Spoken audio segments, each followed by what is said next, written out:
আসসালামু আলাইকুম রহমতুল্লাহি বারাকাতু। আলহামদুলিল্লাহ, নতুন একটি ভিডিও নিয়ে আপনাদের মাঝে আবার উপস্থিত হলাম। এখন স্ক্রিনে যে খাটটি দেখতে পাচ্ছেন এটা সম্পূর্ণ আকাশমণি কাঠের খাট। এটার মাপ হবে 6 ফিট বাই 7 ফিটের, নকশার নাম হবে লাভ নকশা। এই খাটটার প্রাইস পড়বে মাত্র 13,500 টাকা। এই খাটটার প্রাইস পড়বে মাত্র 13,500 টাকা। এই পাশে আরেকটি আছে, এই দেখেন, এটা 1.5 ইঞ্চি মোটা থাকবে। এই খাটটার প্রাইস পড়বে মাত্র 12,500 টাকা। সামনে আরেকটা আছে, এটাও সেম প্রাইস। এই পাশে আরেকটি খাট আছে, এটা স্ট্যান্ড আপ একটি খাট, খুব চমৎকার একটি ডিজাইন।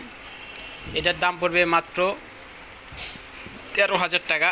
চমৎকার একটি খাট। এই যে পাশে দেখেন ড্রয়ার নাই, এটার এখানে ড্রয়ার নাই। এটা 13,000 হয়ে যায়, এটা পেয়ে যাচ্ছেন এই চমৎকার খাটটি। আর এই পাশে আছে কিছু ড্রেসিং টেবিল। এই যে দেখেন ড্রেসিং টেবিল, এটি সম্পূর্ণ আকাশমণি কাঠের সিঙ্গেল ড্রেসিং টেবিল। এটাকে আমরা সিঙ্গেল ড্রেসিং টেবিল বলি। এই দেখেন সামনে এই পাশে ফাঁকা জায়গা আছে, একটা পাল্লা একটা ডয়ার আছে। আর এখানে প্রচুর পরিমাণে ফার্নিচার আছে।